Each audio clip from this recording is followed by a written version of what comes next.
n'a pas de frontières, a-t-on l'habitude de dire. Il peut tomber sur nous dans la rue, au service, à la maison ou encore dans la cour de l'école. Et lorsque c'est dans la cour de l'école, entre professeurs et professeurs, ça passe. Entre élèves et élèves, nous l'acceptons, ou entre étudiants et étudiants, encore là, nous pouvons l'accepter. Mais lorsque c'est entre le professeur et l'élève, cela suscite un débat énorme. Et aujourd'hui, notre émission Sans tabou du jour portera sur les aventures amoureuses entre professeurs et élèves. Bonsoir à tous et bienvenue dans votre émission Sans tabou. Aujourd'hui, nous parlons des relations amoureuses entre professeurs et élèves. Autant de questions que nous nous posons. Est-ce normal? Pas normal? Faut-il accepter cela? La suite, c'est quoi? Nous aurons des réponses avec Wendila et nos invités du jour. Bonsoir Wendila. Bonsoir Émilie. Comment ça va? Oui, ça va bien. Toujours avec le même plaisir. Alors bonsoir chers téléspectateurs de Sans tabou. Comme Émilie l'a dit, elle a résumé, elle a tout dit. Si vous voulez la suite, restez avec nous. C'est tout de suite et maintenant. D'accord. Et pour nos invités, nous recevons l'artiste et l'actrice Matikara. Bonsoir. Bonsoir. Bienvenue à vous, madame. Merci. Et aussi monsieur Youssef Diallo, il est professeur. Bonsoir, monsieur Diallo. Bonsoir. Et bonne santé. Ça va bien? Okay. Alors, aujourd'hui, nous parlons des aventures amoureuses entre professeurs et élèves. Wendila, tu veux débuter? Oui, bon, en tant que professeur, je vais m'adresser d'abord à monsieur Diallo, qui est professeur. Et, bon, déjà, quand on dit professeur, qu'est-ce qu'on peut entendre par professeur déjà? Il faut bien rentrer dans le vif du sujet. Rentrer dans le sujet, un professeur, c'est un enseignant, c'est un éducateur, c'est un formateur. C'est un peu comme un père pour l'élément qu'il est en train de former ou les éléments qui sont les élèves qu'il est en train de former. Okay, ici au Burkina, on parle pas de professeur au primaire, mais ailleurs, professeur va du primaire jusqu'à l'université. Okay. Donc si on comprend bien, le professeur, c'est celui qui transmet le savoir à l'élève. Voilà. Cela veut dire que l'élève, lui, il est apprenant. Apprenant, pas seulement le savoir, mais pour être le savoir-faire et le savoir-être aussi. Ok, voilà. D'accord. Merci bien pour l'éclairage. Merci. Et alors, l'élève, quant à lui, il doit être comment il doit être perçu comment vis-à-vis du professeur? La perception de l'élève ou la perception du professeur? Dans les deux sens. Dans les deux. L'élève doit voir son professeur comme un peu comme un père, comme on le dit. Celui qui est là pour l'encadrer, l'éduquer, lui montrer, lui donner d'abord la connaissance, donc le savoir, le savoir-être, c'est-à-dire les différentes manières de se comporter, et le savoir-faire, les différentes techniques pour pouvoir s'insérer dans la vie, maîtriser le domaine dans lequel on est en train de le former. Donc en gros, il est censé l'éduquer dans tous les sens. Dans tous les sens. Oui, dans tous les sens. Mais vraiment pas au-delà de l'éducation. Voilà, d'accord. Alors, je me retourne vers vous, Matikara. Selon vous, quelles doivent être les relations qui doivent exister entre le professeur et son élève? Bon, je pense que comme M. Diallo l'a résumé, c'est une relation d'apprentissage. Il y a déjà pour moi une relation de supériorité, voilà, de dominance, parce que comme il a dit, l'élève voit en son professeur un père, une personne avec laquelle il va apprendre beaucoup de choses. Donc normalement, il y a quand même cette relation de respect qui doit perdurer entre les deux. Voilà, moi je vois cette relation comme ça, vraiment comme un père et son enfant, voilà, pas au-delà. En tout cas, des valeurs. Des valeurs, de très grandes valeurs, et voilà. Et cette relation ne doit pas aller au-delà, ou ne peut pas aller au-delà? Elle ne devrait pas aller au-delà. Vous avez voilà, dit. Elle ne devrait pas. Elle ne devrait pas. Dans la normalité, je pense qu'elle ne devrait pas aller au-delà du cadre strictement pédagogique. Voilà. Maintenant, la réalité est tout autre. Hein? Ah, Monsieur Diallo, vous êtes professeur. Qu'est-ce que la déontologie dit par rapport aux relations que doivent maintenir les professeurs avec leurs élèves? Oui, la déontologie est assez claire, les lois sont assez claires. Il ne devrait pas y avoir de relations, en tout cas sentimentales ou amoureuses, entre l'élève et le professeur. Il ne devrait pas ou il ne doit pas? Oui, la loi dit il ne doit pas. Il doit, ok. Voilà. D'accord. Maintenant, bon, c'est un peu comme pour la rejeune, la réalité étant tout autre. Voilà pourquoi nous sommes là pour en parler. Voilà. Ok. Maintenant, les aventures amoureuses, on est rentré dans le sujet, Émilie. Mais dites-nous, quelles peuvent être les raisons, les causes qui peuvent pousser l'élève ou le professeur à entretenir ce genre de relations, qui veut dire des aventures amoureuses entre les deux, je vais dire le professeur, voilà, les apprenants et l'apprenant et puis son professeur. Bon, les raisons sont diverses. Bon, il y a la première raison, la plupart de ce que les gens constatent, il y a beaucoup de filles qui vont vers les professeurs, ceux qui sont jeunes ou ceux qui tiennent certaines matières par rapport à des points. Ça, c'est une raison stratégique. Par rapport à des points. Par rapport à des points. Les filles vont vers certains professeurs par rapport à des points. Très souvent, les professeurs qui sont dans les matières scientifiques et autres, ou qui ont de gros coefficients, ça dépend de l'objectif ou de la matière dans laquelle l'élève sent que ça ne va pas. Voilà. Donc l'élève peut aller vers le professeur pour pouvoir le maîtriser. Et puis là, une fois qu'il est avec lui, il met la pression, il est obligé de donner quand même des points qui ne sont pas forcément objectifs.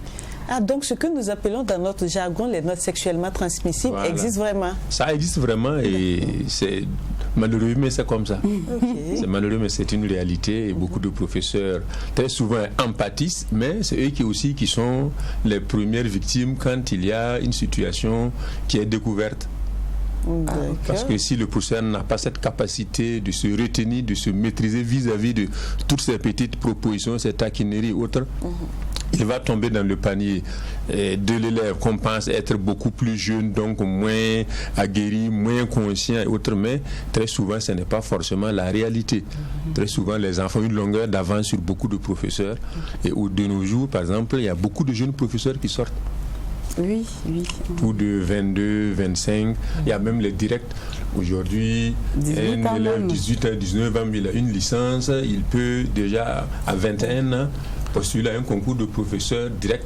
Il se retrouve directement de peut-être le salon de son papa à se retrouver directement dans une classe où il y a peut-être même des élèves qui sont aussi âgés et plus âgés que lui. Et ça devient un peu difficile pour lui de maîtriser vraiment le groupe et de maîtriser aussi ses sentiments s'il ne fait pas attention. Donc cela signifie que la cause aussi peut être due à la jeunesse du professeur, le manque d'expérience, madame. Oui, une des causes, il manque les jeunes, mais même les anciens tombent dedans, c'est ce que j'ai dit. C'est l'objectif, là c'est l'objectif de la fille ou des filles, et ça dépend de leur capacité de séduction. Il y a des filles qui sont conscientes de leur beauté. La technique d'approche, comme on le dit. Voilà, la technique d'approche. Il y en a plusieurs et c'est multiple et multiforme. Il y en a qui sont conscientes de leur beauté, il y en a qui sont conscientes peut-être de leur capacité à faire des clins d'œil ou qui étudient le professeur juste pour un mois pour voir, très souvent, dans les petites, il y a des questions. Deux fois, si le professeur ne prête pas attention, on le teste un peu pour voir un peu quels sont les goûts, les habitudes, les choses qu'il a. Et puis des petites questions anonymes, questions pièges. Et puis très souvent c'est lors d'un échange, on pose une question comme ça, le professeur répond sans faire attention. Et l'élève, il classe ça un peu, et puis à un moment donné, avec maintenant les amis, parce que dans tous les cas, quand on le cherche, on va travailler à savoir il dort où, il est dans quel quartier, quels sont ses amis déjà au lycée, il cause avec tel professeur, ils habitent tel quartier, il paraît que de temps en temps, ils sont dans tel coin. Et les élèves vont étudier un peu son comportement, ses fréquentations, arriver même des fois à découvrir son logement, son domicile. Et là, maintenant, tous les pions sont positionnés. Si le professeur n'est pas vraiment très, très regardant, alors il se retrouve dans une situation, et la plupart de ce sont déjà des situations, on y va sans se rendre compte, et c'est après qu'on ait posé l'acte qu'on commence maintenant à méditer sur le pourquoi et les conséquences. Et là, ça devient très difficile. Et très souvent, là, une fois que l'élève arrive à atteindre cet objectif, c'est déjà fini pour vous. Parce que là, il manipule le professeur comme il veut. Lui, elle va avoir de bons points. Et ses amis aussi. Oui, parce que des fois, c'est tout un réseau. Tel élève, apparemment, tel professeur est beaucoup plus attentionné par rapport à un tel, ou bien un tel a l'air d'être plus proche de celui. Elle peut mieux gérer. Moi, je vais gérer ce professeur. Et puis, après, on coordonne les plans. À un moment donné, même quand certains collègues sentent que c'est bizarre, ça devient difficile. D'accord. Voilà. Ok. Alors, Matikara, vous Je vois que vous écoutez passionnément Monsieur Diallo. Oui, passionnément. Alors, parce qu'on découvre beaucoup de choses. Mais je pense qu'on a été élève, on a été étudiant. Et même si ce n'est pas directement, on a quand même vécu ça. On a vécu, comme il a dit, c'est dans les deux sens. Il y a souvent des filles qui décident, et c'est leur objectif, d'appâter tel professeur, parce que, voilà. Et il y en a aussi, il faut aussi relever le fait qu'il y a beaucoup de professeurs aussi qui vont vers les élèves, voilà, qui ne mettent pas en application vraiment leur rôle d'éducateur et qui se permettent donc de faire la cour ouvertement à certaines filles. Ça arrive. Nous, on en a vu beaucoup quand on était en classe de terminale. Moi, particulièrement, j'en ai vu des professeurs qui ont fait la cour ouvertement à des élèves. Voilà. Donc, c'est pour dire que c'est vraiment dans les deux sens. Et comme il a encore dit, les professeurs sortent de plus en plus jeunes. Et les élèves même souvent sont plus âgés que leurs professeurs, ou ils ont les mêmes âges dans la classe, et c'est autant de situations, autant de paramètres qui font qu'on peut arriver à l'inévitable et la catastrophe survient, et puis voilà. Monsieur Diallo, moi j'ai remarqué que vous êtes plus étalé sur les filles qui mettent la pression sur le professeur qui étudie, mais il arrive aussi que l'inverse se déroule, où c'est le professeur même qui met la pression sur la fille. L'un, c'est le premier aspect. Le second aspect, c'est quand certains professeurs vont vers les filles. Alors là aussi, il y a plusieurs explications. Bon, moi, ce que je relève très souvent, il y a l'habillement vestimentaire. De plus en plus, l'État a gouillé, a essayé de faire quelque chose avec la tenue, mais ce n'est pas toujours évident que les modèles soient vraiment respectés dans tous les établissements. Vous savez bien qu'il y a des filles qui sont naturellement belles, et elles ont des formes où elles ont un teint qui chacun a son point faible. Et si la tenue ne couvre pas jusqu'à un certain niveau, il y a des hommes, un homme c'est un homme, il y a des hommes qui ne peuvent pas résister à certaines formes ou à certains teints autres. Et puis bon, il finit par tomber dans la soupe, et puis bon, ça devient un sérieux problème. Même quand la fille n'est pas d'accord, il y en a vraiment, et très souvent ça se découvre parce que le professeur insiste, persiste, et ça finit par se remarquer par tous les élèves de la classe d'abord. Ça commence par les copines de la fille, ensuite c'est toute la classe qui murmure, et bon, deux fois ça devient gênant dans l'établissement. Et s'il n'y a pas quelqu'un qui vraiment le maîtrise entre griffes, il n'a pas quelqu'un de confident auquel on a confiance pour lui dire faut voir ton ami là, il y a des choses qui se passent depuis les murmures des élèves jusqu'à maintenant, on constate qu'il faut qu'il fasse attention parce que quand même il est un éducateur et il doit vraiment se maîtriser pour ne pas arriver jusqu'à un certain niveau. Sinon, effectivement, ça arrive. Mais tout ça, c'est ce que j'ai dit. Il y a la jeunesse, mais il y a aussi ceux qui ont leur caractère inné. Voilà. Parce que ce soit du côté des élèves ou du côté des professeurs, il y en a, comme il dit, qui ont des objectifs dès la rentrée. Bon, s'il y a une belle fille dans telle classe, il y en a qui tombent même dans les textes. Au lieu de voir la relation interdite, on dit, comme elle a dit, à partir de la terminale, elle a 21 ans, elle a 22 ans, donc elle est majeure, responsable de ses actes, donc je ne suis pas en danger. Pourtant, ce n'est pas ce que la loi dit. La loi dit que votre relation est interdite, elle est interdite. Maintenant, cette interdiction, elle est bonne, mais il y a quand même certains professeurs dans tout ça qui ne sont pas forcément allés vers la fille, tout simplement pour aller vers la fille. Il y a des professeurs quand même qui ont vraiment envie de faire du sérieux avec ces filles-là.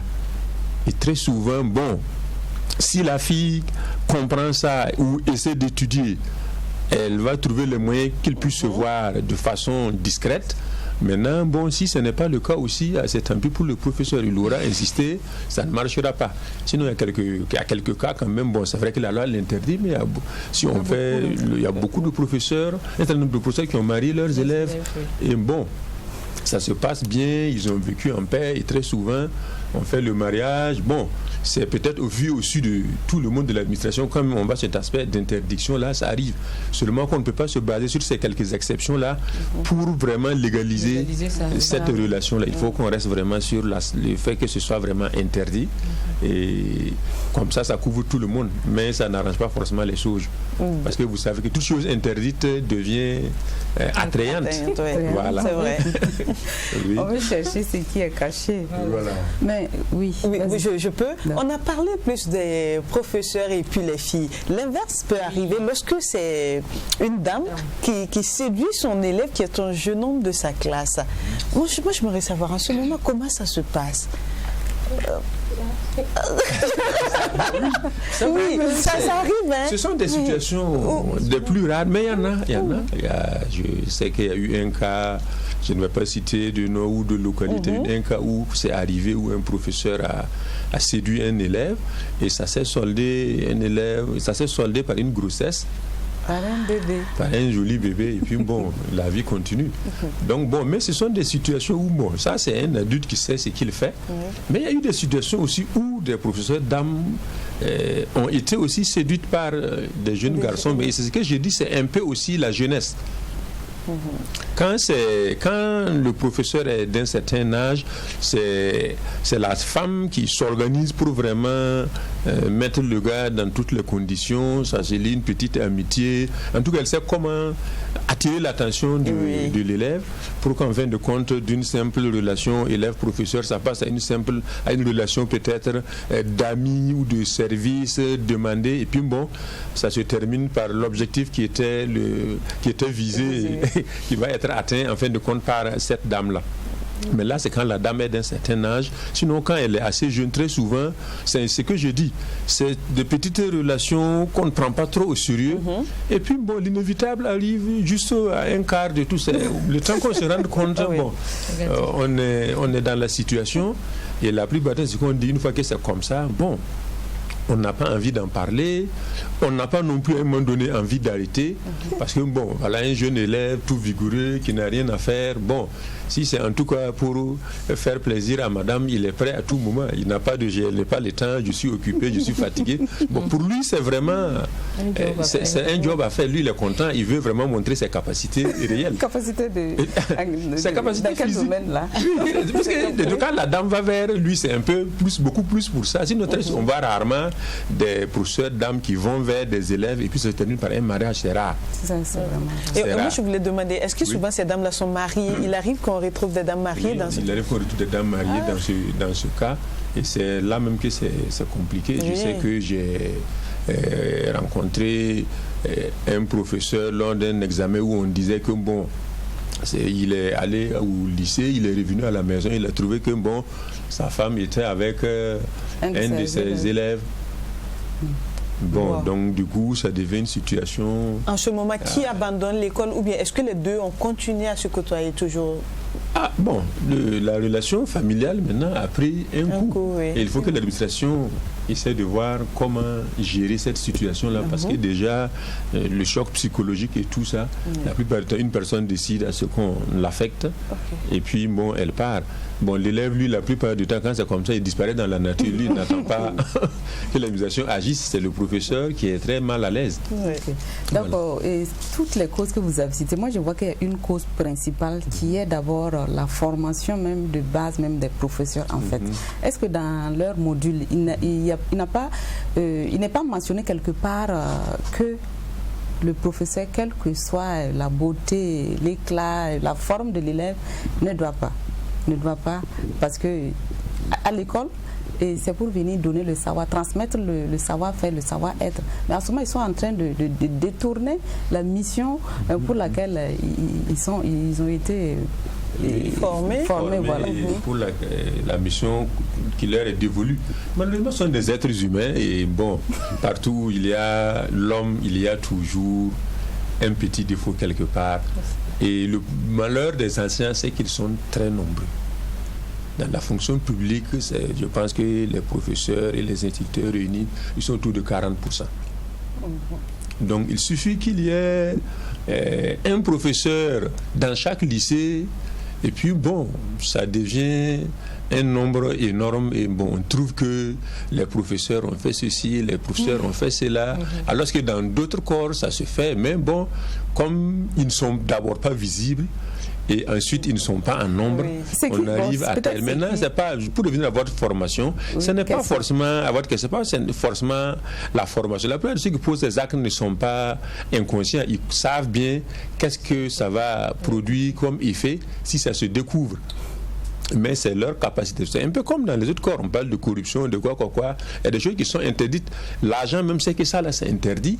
Même bon, par simple faiblesse, il tombe dedans. Et bon, la chair est faible, comme on le dit, par simple faiblesse, il tombe dedans. Et puis bon, c'est quand les conséquences se signalent qu'on commence maintenant à se lamenter, à demander pardon, à courir pour voir les différentes familles. Si c'est dans le cadre des problèmes, il faut voir la famille de la fille pour essayer d'alléger. Sinon, ça va à la justice, je perds mon emploi. Bon, mais au moment où le professeur allait vers l'élève, il a mis ça à côté.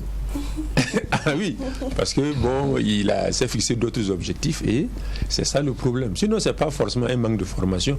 Aujourd'hui, beaucoup de personnes ne sont pas formées, mais tout le monde sait que c'est interdit. Alors, ok. Oui. Maintenant, madame, aujourd'hui, de nos jours, franchement, dans les établissements, ce phénomène prend vraiment de l'ampleur. Et les filles n'ont plus froid à l'œil. Elles vont directement vers le professeur qui les tape à l'œil. Mais qu'est-ce qui peut provoquer cela? Qu'est-ce qui n'a pas marché? Parce que sûrement qu'il doit avoir une base quelque part.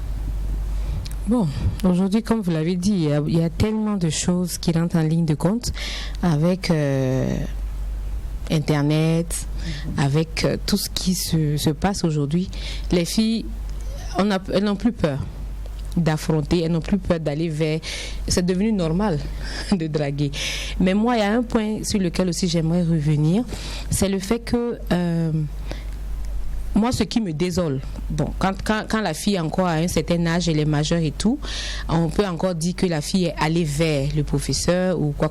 Mais les cas les plus, je vais dire, la plupart des cas que moi, en tout cas, dont j'ai eu connaissance, la fille est souvent mineure. La fille est souvent mineure et voilà, c'est des cas de filles de 14 ans, 15 ans. Que, là, vraiment, c'est la responsabilité du professeur qui est engagé parce que, bon, c'est vraiment, comme il a dit, c'est une pression qu'il a mis. Parce que même si la fille ne sait pas, en tant que mineur et tout, toi, quand même, tu devrais savoir que tu ne dois pas aller vers. Et si la chair est faible, c'est vrai, ok, les filles sont venues, mais bon, dans tous les cas, c'est toi qui as permis.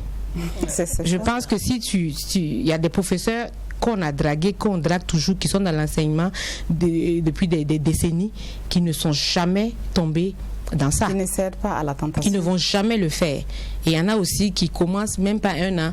On les répertorie déjà, on sait que un tel. Donc ça fait peur en tant que mère.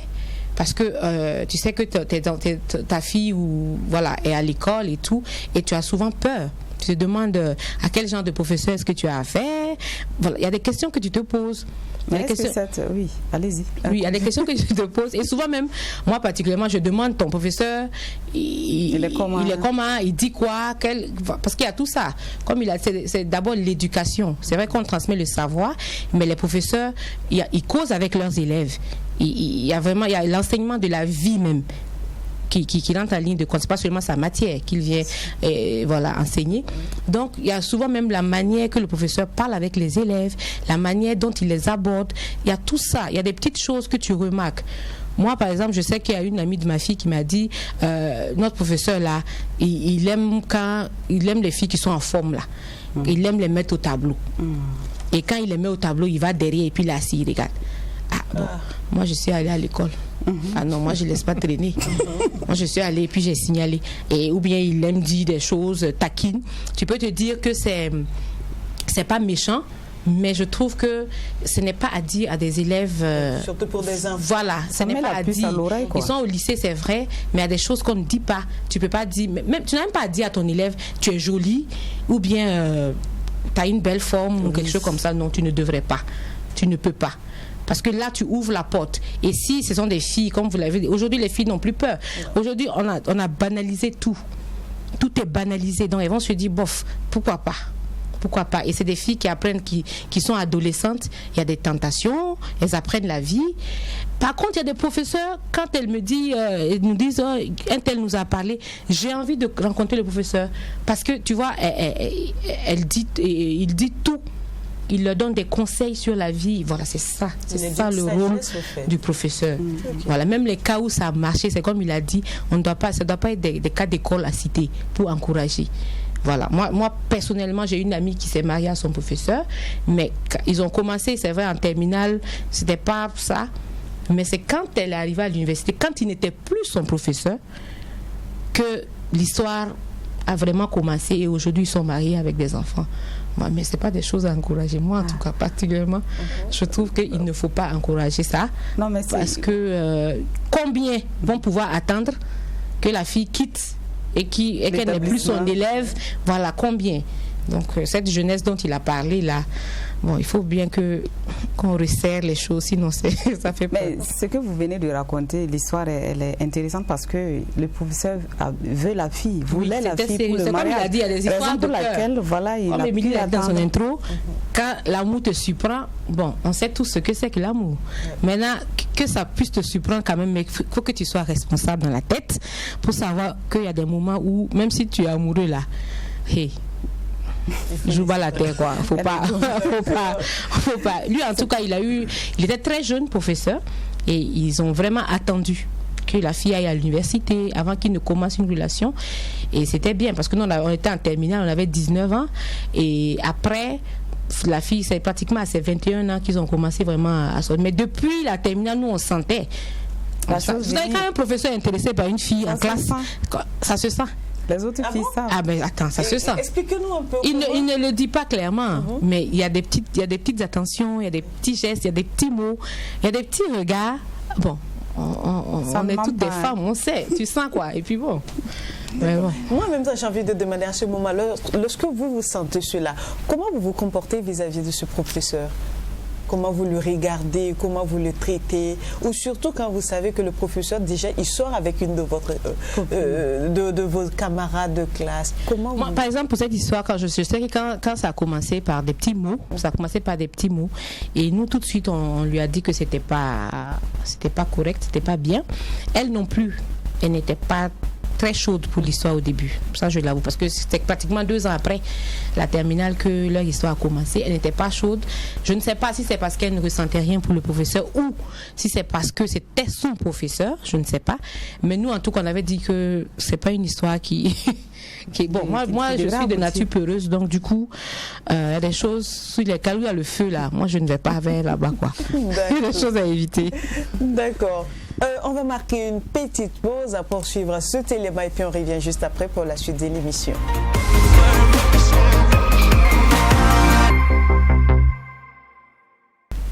Moi personnellement je pense que ça va, c'est bon. Ça dépend, hein.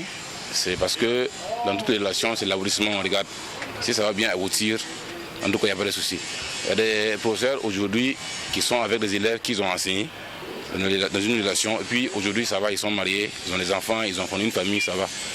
Il y en a aussi qui sont passés, ça n'a pas marché, mais c'est comme toute relation, c'est comme si on avait croisé quelqu'un dans la rue, ça marchait, ça marche ou ça marche pas, c'est comme ça. Donc pour moi il n'y a pas de souci, tout dépend de la personne, sinon ça va.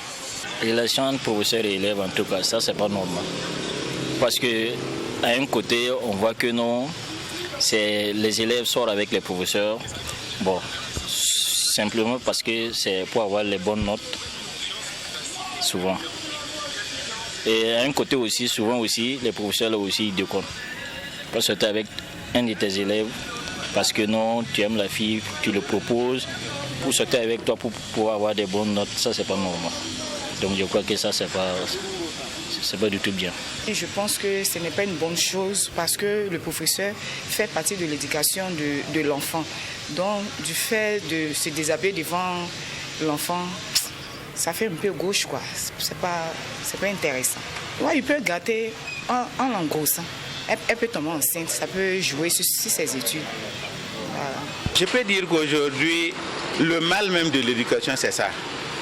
Parce que on voit des professeurs sortir avec des petits-enfants de rien, bon, qui souvent, au lieu d'éduquer les promettent par exemple de bonnes notes et quoi pour avec les filles. C'est pas normal.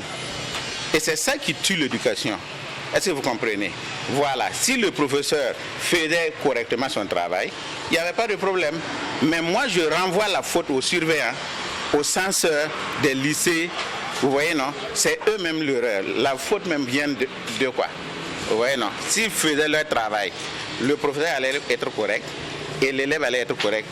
Donc, il n'y a pas eu lieu que ce phénomène-là perdure dans les lycées. Bon, ce genre de relation entre professeurs et élèves, bon, c'est mieux que ce sont des êtres humains. Les élèves aussi sont amenés à se marier un jour. Mais pour qu'il y ait le respect entre professeurs et élèves même, si tu tiens un élève, il faut faire de ton mieux que tu ne sors pas avec cet élève. Et que si tu sors avec un élève, même si ce n'est pas ton élève, c'est mieux que ce soit dans un cadre un peu plus propre. Sinon, si c'est pour aller faire les faux jeux, en tout cas, très souvent ça rattrape. Voilà, donc c'est mon point de vue là-dessus. Et que aussi en plus, tout le monde sait que les élèves ne tarderont pas à les livrer. Hein. Et ce sont eux aussi qui doivent donner la bonne morale aux élèves. Ils doivent apprendre aux élèves les bonnes manières. Et si toi-même, professeur, tu es un mauvais exemple, tu ne peux pas conseiller. On conseille en donnant le bon exemple. Sinon, si tu ne donnes pas le bon exemple, personne ne va t'écouter. On va te prendre pour un ridicule. Nous sommes de retour dans votre émission Sans Tabou. Aujourd'hui, nous parlons des aventures entre professeurs et élèves. Je me retourne vers vous, Madame Matikara. Vous avez écouté les avis de téléspectateurs. Est-ce qu'il y a un avis qui a attiré votre attention? Bon, la plupart a condamné voilà, la relation. Il y a un qui a dit que c'est des êtres humains et que c'est comme si tu rencontrais une fille dans la rue. Je pense que c'est pas pareil, parce que là, c'est un cadre pédagogique, un cadre d'éducation, et c'est normalement des personnes beaucoup moins âgées. Donc il y a ce rapport de supériorité là qu'il y a entre le professeur et l'élève. Donc ce n'est pas pareil, on ne peut pas ramener ça au simple fait qu'on rencontre une fille dans la rue, comme si on rencontrait une fille dans la rue. Non, c'est pas pareil. Mais la plupart a condamné et donc je suis satisfaite. D'accord. Monsieur Diallo, votre avis concernant le micro-trottoir? J'ai regardé un peu le micro-trottoir. Là où je suis, là avec lequel je ne suis pas trop d'accord, c'est celui qui dit que c'est le mal même de l'éducation et que ce sont les censeurs ou autres surveillants qui sont responsables. Moi, je pense qu'il est en train de les responsabiliser à tort. Voilà. Parce que dans une relation, très souvent, ce sont les derniers à être au courant de cette relation-là. Voilà, l'élève et le professeur, ça. Aujourd'hui, nous parlons de ceux qui font la cour aux élèves dans leur propre classe ou dans l'établissement. Mais ce ne sont pas les seules relations qui existent entre élèves et professeurs. Ici, le professeur a une relation avec un élève d'un autre établissement. Alors, qu'est-ce que le censeur de cet établissement-là peut faire? Ils ne viennent peut-être même pas dans l'établissement là-bas. Ils se rencontrent dans leur angle mort, ils font ce qu'ils veulent. Et puis bon, peut-être qu'il a un ami là-bas à travers lequel il va dire bon, il faut gérer tel élément par rapport à ses notes et autres. Si c'est vraiment cette relation-là qu'il est entre eux, ce sont des êtres humains, comme il y a des relations partout. Donc bon, en ce moment, on ne peut pas responsabiliser. Même quand c'est dans le même établissement, encore faut-il que le censeur soit informé. Qu'il y a telle relation, et c'est ce que j'ai dit un peu plus haut quand on a échangé au début. J'ai dit, il y a des situations où des fois, quand vraiment ça devient très visible, l'administration est obligée d'appeler le professeur à travers très souvent un ami pour ne pas trop le vexer ou pour que ça ne devienne pas un peu comme un tribunal. On peut passer par un certain pour dire, il faut voir, M. X, bon, il semblerait que, mais nous, on a observé certaines choses, bon, ce n'est pas très joli. Il n'a qu'à essayer de se ressaisir parce que moi aussi ça va loin, tout le monde sera mal à l'aise et bon, on ne pourra pas vraiment le défendre. Voilà. Et je voulais ajouter aussi que souvent, c'est vraiment pas la faute des censeurs et des surveillants, parce que souvent même dans l'école, les deux personnes là, ils peuvent jouer bien la comédie. Tu ne peux même pas imaginer. Il y a des filles souvent qui sont avec leurs professeurs, leurs amis ne sont pas au courant. Donc, c'est pas dans la cour de l'école que ça se gère, c'est dehors. Donc, on ne peut pas engager la responsabilité du censeur ou des surveillants pour ça, franchement. D'accord. Oui, votre intervention me fait rappeler quand on était au lycée, il y avait un professeur là-bas. Lui, il a dit que même si tu es ma copine, moi, je te traite comme les autres. moi je te traite au même pied d'égalité comme les autres pour ne pas... sûrement que ces genres de personnes peuvent entretenir une relation amoureuse avec une élève sans que personne ne le sache parce qu'ils ne le font pas remarquer, ils traitent la fille comme les autres sans... D'accord. Mais maintenant, il y a une autre question par rapport, par exemple, bon, c'est que madame a dit avant le micro-trottoir, une de vos copines s'est mariée à un professeur. Mais au cas où vraiment le professeur, la fille est mineure, et je vais dire majeure, et le professeur veut vraiment concrétiser et cette relation, il n'y a pas un autre moyen. Bon, c'est sa femme, on peut dire c'est sa moitié en fait. Mais quelles sont les démarches? Qu'est-ce que le professeur peut faire pour ne pas enfreindre la loi de l'école par rapport à ça? Je me dis que normalement, quand c'est comme ça, de toute façon, l'État a ouvert la possibilité vraiment de la fille et que c'est du sérieux, elle a un certain âge. Déjà, l'État dit qu'à 16 ans, avec l'autorisation des parents, déjà la fille peut se marier. Et si c'est du sérieux, le tout c'est un peu comme elle a dit, si la relation est vraiment assez, assez souple, pas vraiment publicitaire dans l'établissement où tout le monde est au courant, si c'est vraiment du sérieux, la personne va prendre contact avec la famille de la fille et en ce moment, on va vraiment, même si les patrons savent que bon, c'est une relation professeur-élève, mais c'est une relation qui est fondée sur du sérieux. Il y a des bases assez légales socialement et si ils peuvent aller à la justice pour à la mairie pour concrétiser, il n'y a pas de problème. Aujourd'hui, nous avons vu des gens qui sont mariés à des femmes qui avaient peut-être quitté la 4e et autres, et qui, après le mariage, après 1-2 enfants, reviennent les réinscrire à l'école. Et bon, ils sont dans l'établissement, on dit c'est la femme de monsieur X qui est venue pour reprendre un peu les cours ici. Bon, je pense que c'est pour ceux qui ne savent pas, qui ne savent pas, vont dire que c'est une relation élève-professeur, mais en réalité c'est une relation monsieur-madame. Mais dans ce cas, est-ce qu'il n'y a pas, pour ne pas que monsieur soit dans la même école que sa copine, est-ce qu'il n'y a pas possibilité que monsieur change d'établissement ou bien que la dame, je veux dire l'élève en question qui n'est pas encore marié, change d'établissement? Parce que ça, c'est interdit, là, hein, professeur. Oui, bon, c'est interdit, mais c'est ce que dans le social, des fois, on dit qu'il y a les textes et il y a le contexte. Voilà. Donc, bon, c'est vrai, c'est interdit, mais quand tout le monde sait que c'est une relation sérieuse et assez officielle, bon, on essaie de gérer jusqu'à ce que l'année passe, on trouve des solutions. En tout cas, le professeur, s'il trouve qu'il ne peut pas tenir la classe, il peut demander à permuter avec un de ses collègues de la matière pour que, bon, il ne se sente pas un peu frustré ou gênant, parce que ça peut être gênant soit pour le professeur, ça peut être gênant aussi pour certaines filles. Et des fois, comme la question que vous lui avez posée, comment les élèves regardent le professeur quand ils savent qu'il sort avec un tel ou un tel, tout dépend de la mentalité des élèves et des classes aussi. Parce que des fois, dans les grandes classes, bon, c'est assez risqué, puisqu'il y a des jeunes garçons aussi qui sont dans la classe, qui ont fait leur échauffement autour de la fille. Et si entre-temps, c'est le professeur qui est là-bas, qui est le rival. Voilà. Très souvent, le monsieur, il a de sérieux problèmes pour faire passer son message dans la classe. Il y a des actes d'indiscipline. Des fois, à la moindre occasion, on fait un tohu, bohu. Bon. Il est obligé de l'autorité un peu bafouée ou bien il devient trop autoritaire et bon, son message ne passe plus parce qu'en fait, lui, il sait pourquoi les gens se comportent comme ça et la plupart du temps, si c'est quelqu'un qui tient à maîtriser, bon, 1, 2, 3, c'est dehors et puis bon, on avance. Mais en fin de compte, le message ne passe pas. Donc bon, c'est tout ça qui fait que l'État interdit. Sinon, même quand c'est officiel, c'est vraiment de travailler à ce que ça ne se ressente pas en classe.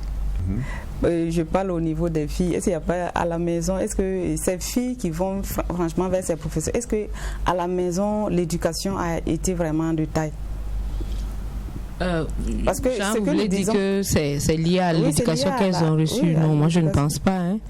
Vous savez, il y a des filles qui sont tellement modèles à la maison. Et souvent quand on vient dire aux parents même que leur enfant a fait ci ou ça, ils tombent des nues parce que c'est inimaginable. Voilà, donc pas forcément. Je dis, c'est comme il y a tellement de choses qui entrent en ligne de compte dans l'éducation. C'est pas seulement les parents qui éduquent déjà et il y a des enfants c'est pas le fait peut-être de les serrer, moi je pense que tout repose sur le dialogue. Il faut beaucoup parler à vos enfants, surtout aux filles, parce que beaucoup voient aux professeurs leur porte de sortie ou bien leur seul moyen d'accéder à une vie meilleure. Donc il faut déjà inculquer à nos enfants là, ces bases-là, leur faire savoir que c'est ton propre travail, c'est pas ton travail que tu vas devenir quelque chose. Pas parce que tu vas passer par le truchement de foutre la vie même souvent d'un professeur en l'air, parce que c'est ça aussi mais l'éducation, je ne pense pas que c'est seulement l'éducation. Pas forcément l'éducation qu'on reçoit à la maison. Ça peut être lié. Il y a souvent je m'explique. Cela veut dire que l'éducation, la base n'a pas été ça. Voilà pourquoi l'enfant se comporte ainsi. Parce qu'il y a des filles, elles sont vraiment, quand on les voit, elles ne passent pas inaperçues, mais elles n'osent pas, même si elles le veulent. En tout cas, ce qu'elles ont reçu à la maison ne leur permet pas de... Oui, voilà pourquoi je dis que c'est pas forcément l'éducation qu'elles ont reçue à la maison. C'est vrai que ça peut être lié, parce que moi, il y a des cas où on rencontre que la fille vient avec une tenue très osée, et quand on convoque les parents, la maman arrive avec une tenue encore plus osée que celle de sa fille. Donc ça, par exemple, on peut dire que l'enfant n'a pas volé, comme on le dit, elle suit les pas de ses parents. Mais je veux juste qu'on sache que c'est pas toujours ces filles-là, c'est pas toujours parce qu'elles n'ont pas reçu une bonne éducation. D'accord. Faut pas faire ça de façon mathématique pour dire que ces filles qui osent aller et draguer leur professeur n'ont pas reçu une bonne base d'éducation à la maison. Je ne pense pas que c'est forcément lié. Bien pensé. Monsieur Diallo va donner son... Je ne suis pas totalement d'accord avec elle, même si c'est ce qu'elle dit, puisqu'elle a circoncis. Elle a parlé d'éducation en général. Vous avez parlé d'éducation à la maison. Bon, ce sont les réactions d'une mère. Quand on parle d'éducation, rapidement, on se met dans la position du parent pour se défendre ou pour défendre les parents. C'est vrai, l'éducation d'un enfant, comme vous l'avez dit, ce n'est pas seulement ce que les parents lui donnent à la maison. Il y a la base familiale, mais de nos jours, nous voyons que les enfants sont beaucoup plus éduqués dans la rue, à travers la télé, à travers Internet. Et c'est un peu ça. Très souvent, l'enfant peut, depuis son primaire jusqu'au BPC, être un enfant exemplaire, sage, droit. Et à partir de la seconde, il suffit qu'elle soit collée, elle se met dans un mauvais groupe. Et puis c'est fini. La mauvaise compagnie. Et puis automatiquement son éducation vacille. Et une fois que ça devient comme ça, le parent est même surpris du comportement de son enfant. Vous l'avez, quand on va dans son papa, on a vu la fille là ici, il va dire jamais. Et ma fille peut pas être là-bas. Ma fille ne peut pas être là-bas. Et combien de fois des enfants ont eu des accidents, quand on appelle les parents pour dire il y a eu un accident dans tel quartier, le monsieur dit non, mon enfant ne peut pas être là-bas à l'heure là, selon son emploi de temps, elle est en classe en train de faire ceci ou cela. Malheureusement, ce n'est pas le cas. Nous sommes des éducateurs, nous sommes dedans il n'y a pas longtemps, mais l'année surpassée, quelqu'un s'est rendu compte que carrément sa fille était dans un groupe de jeunes qui sont allés louer une maison. Et quand on dépose l'enfant à l'école, 8h, 9h, film. On se donne les rendez-vous.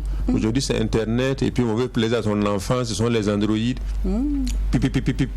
Les gens se retrouvent dans leur maison là-bas. Ils font leur championnat de jambes en l'air. Tranquillement, on attend 11h30. On vient, on se dépose au lycée. Et le papa, après avoir bossé comme un forcené, arrive. Se fait le droit d'aller chercher son enfant à l'école parce qu'il y a les risques, il y a quoi.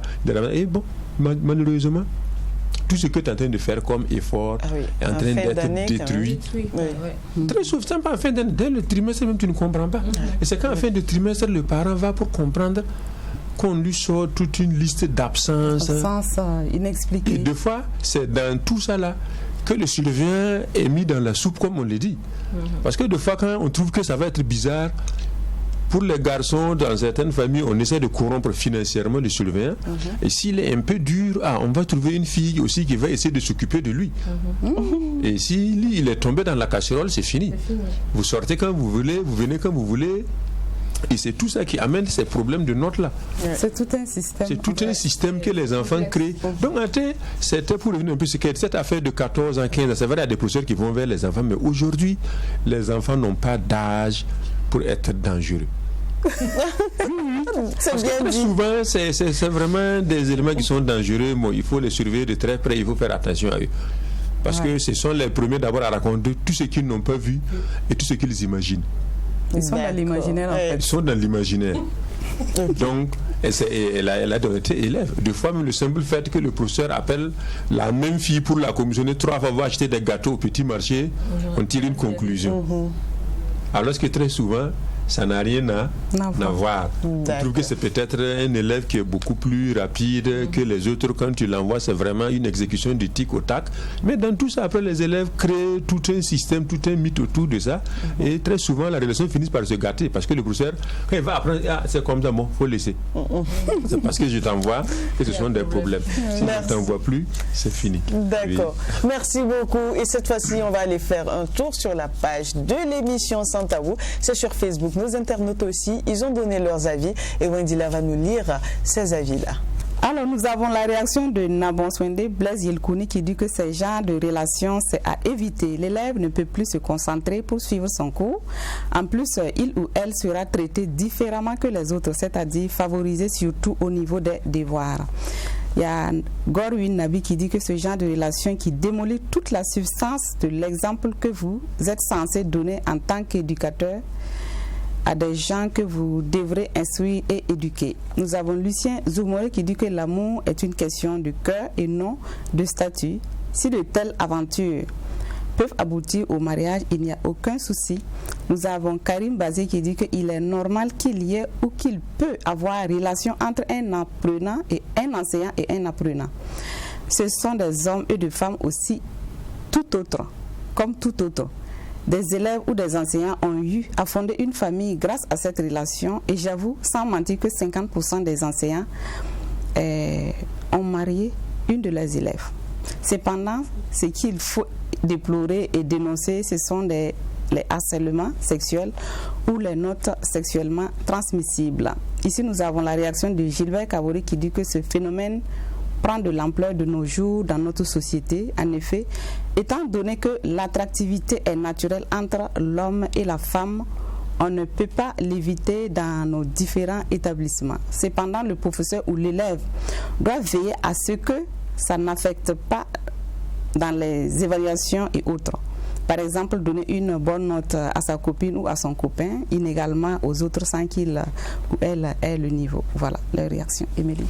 Merci beaucoup à toi Wendila et merci à vous, chers internautes. Vous pouvez aller sur Facebook, la page de l'émission s'y trouve. Ça s'écrit Sans Tabou, le chiffre 100 et puis les lettres TAB2O-3TV. Likez, partagez, invitez vos amis à liker la page et n'hésitez surtout pas de nous donner vos avis sur nos différents thèmes. Et je me retourne vers vous, Mathilde. Avez-vous quelque chose à dire concernant les avis de nos internautes?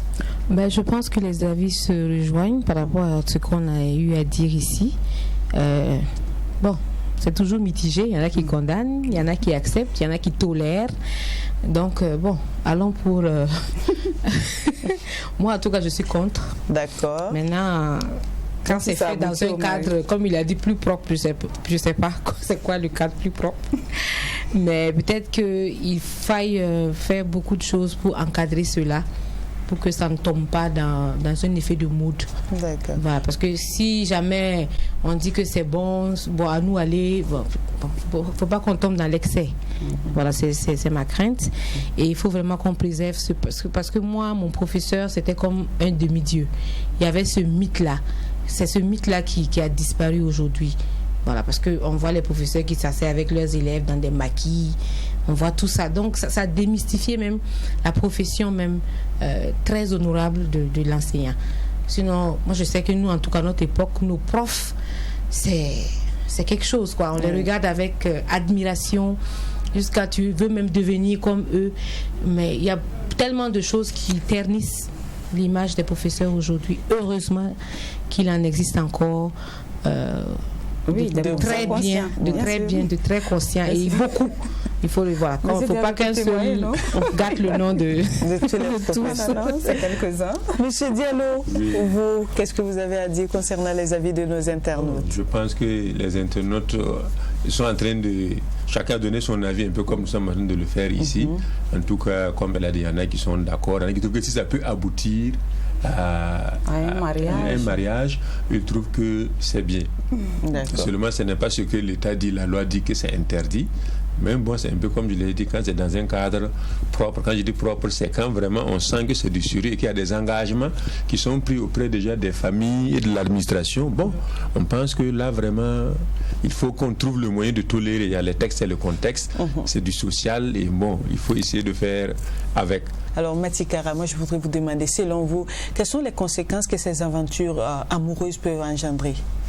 Tout ça là, pour assainir tout ça, je pense que ça ne devrait même pas commencer. Sinon, les conséquences sont désastreuses lorsque ça ne marche pas, lorsque ça se solde par des cas de grossesse. Et souvent, c'est des grossesses, il y a des cas où le professeur ne reconnaît pas la grossesse. Bon, il y a des cas où ça finit vraiment mal. Il y a des cas même qui se sont soldés par des décisions de justice. Donc, du coup... ça ne devrait même pas commencer. D'accord. Moi, en tout cas, je ne suis pas pour. M. Diallo, vous étant professeur, comment vous arrivez à gérer ces situations, surtout les conséquences? Les conséquences sont vraiment désastreuses, comme elle l'a si bien dit. Alors, une fois que ça arrive, vraiment, si le professeur, si la relation est saine, comme je le disais plus haut, alors ils peuvent arriver à gérer. Mais si c'est vraiment des relations d'intérêt, alors la plupart du temps, c'est difficile. On va parler peut-être vous avez des conseils à prodiguer aux professeurs, aux futurs professeurs et surtout aux élèves. Qu'est-ce que vous pouvez leur dire? Moi, j'ai un seul conseil pour les professeurs. Restez responsables, restez focus sur votre objectif qui est celui de former. Former dans votre matière, former pour la vie, former une femme leader, former un garçon leader. Voilà, restez focus sur votre objectif et puis voilà, tout va bien se passer. D'accord. Monsieur Diallo?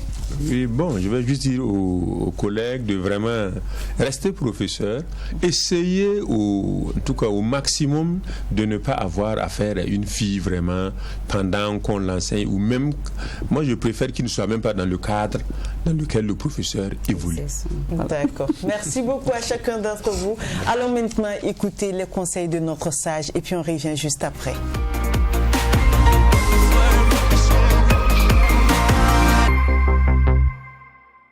Nous sommes d'accord que la dépravation des mœurs est vraiment un vrai problème de société. Cette dépravation des mœurs se manifeste au sein des familles, elle touche les couples, elle touche le milieu professionnel au niveau des entreprises, mais c'est aussi naturellement qu'elle se déploie sur le champ de l'éducation, dans les établissements, dans les salles de classe, dans les écoles, etc., etc. Et il faut dire que c'est vraiment une situation assez dramatique. Voilà. Si la situation est assez accentuée au niveau de l'éducation, cela peut s'expliquer par deux facteurs déjà. Le premier facteur, c'est simplement le fait que nous avons un système éducatif qui est plus ou moins autoritaire, si on peut le dire. Autoritaire, pourquoi? Parce que notre système éducatif a tendance à donner beaucoup d'autorité, beaucoup de pouvoir, beaucoup de force à l'enseignant. Par le passé, cette autorité-là se lisait par exemple à travers l'utilisation de la chicotte. Et même si la chicotte a été ôtée de là, il faut dire que les notes également constituent un aspect important de cette autorité. Et cette autorité, ce pouvoir que l'enseignant détient, il peut l'exercer de façon positive, normale, selon les règles, comme il peut aussi l'exercer pour ses propres intérêts, ce qui est vraiment dommage. C'est clair aussi qu'on ne peut pas ôter le pouvoir ou l'autorité de l'enseignant totalement du système éducatif, mais lorsque cette autorité atteint un certain niveau, ça peut contribuer justement à engendrer certaines conséquences négatives. Et le second facteur aussi qui est intéressant à analyser, c'est simplement le fait que la loi aussi, face à certaines situations, face à certains cas assez avérés de ces relations plus ou moins perverses entre enseignants et élève, la loi ne s'applique pas toujours de façon rigoureuse. Elle ne s'applique pas toujours de façon forte pour donner l'exemple. Et ça ne contribue qu'à encourager les uns et les autres dans cette pratique. Par contre, si on peut envisager des solutions, ces solutions peuvent être envisagées à 3 niveaux. Bien sûr, en plus de ce qui a déjà été dit, d'abord au niveau de la responsabilité même des parents. Voilà. Les parents pourraient par exemple constituer une solution quelque part face à ce problème en faisant en sorte qu'ils soient ceux qui protègent leurs enfants, ils soient ceux qui préviennent leurs enfants, ils soient ceux qui éduquent leurs enfants dans le sens de faire en sorte que les enfants ne se laissent pas entraîner dans certaines pratiques et que ces enfants fassent attention à eux lorsqu'ils ont affaire à leurs enseignants. Voilà. Ça, c'est un premier niveau qui a été aussi abordé, qui est déjà assez intéressant, s'il faut le dire. Le second niveau de responsabilité, c'est aussi quelque part au niveau de l'élève lui-même.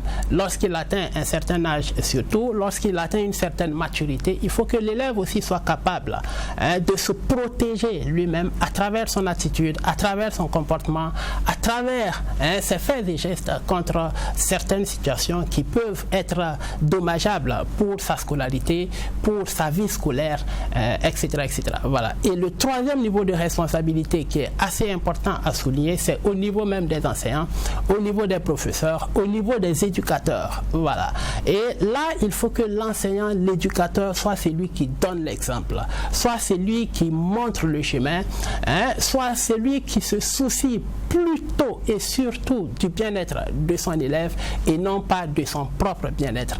Et à ce niveau-là, de toute façon, on peut dire que l'enseignant sait toujours ce qu'il fait, il sait toujours ce qu'il veut, il sait toujours quels sont les comportements et les attitudes qu'il pose, et il est important de se souvenir simplement que lorsque l'on pose un acte, lorsqu'on pose une action, ce sont des graines que l'on sème. C'est une sémence que l'on pose et cette sémence-là, elle peut se retourner contre soi-même. Je veux dire par là simplement qu'en tant qu'enseignant, en tant qu'éducateur, ce qu'on ne veut pas que les autres fassent à nos enfants, à notre progéniture, peut-être que ce serait bien nous-mêmes d'adopter l'attitude nécessaire pour ne pas faire aux enfants des autres, ce qui serait vraiment assez dommageable. Voilà, c'est terminé pour l'émission d'aujourd'hui. Nous avons parlé des aventures amoureuses entre professeurs et élèves. Et pour cela, nous avons reçu Matikara. Elle est actrice et artiste musicienne. Merci beaucoup à vous, Matikara. Merci à vous pour l'invitation et bon vent à l'émission Sans Tabou. Merci beaucoup. Et nous avons aussi reçu M. Youssef Diallo. Quant à lui, il est professeur. Merci, M. Diallo. Merci beaucoup. Merci pour l'invitation. Bon vent à l'émission et à TruTV. Merci beaucoup. Wendy. Oui, je dis merci à tout le monde et c'était vraiment avec un grand plaisir. Voilà, je crois qu'il y a beaucoup de personnes dont leurs lanternes ont été en tout cas éclairées par ce que nous avons dit ici aujourd'hui, ce soir. J'en suis persuadée et on se dit au revoir. On se retrouve très prochainement pour un autre numéro de Sans Tabou. L'émission est diffusée tous les dimanches à partir de 16h, rediffusion 20h30 et vendredi à 14h. Au revoir.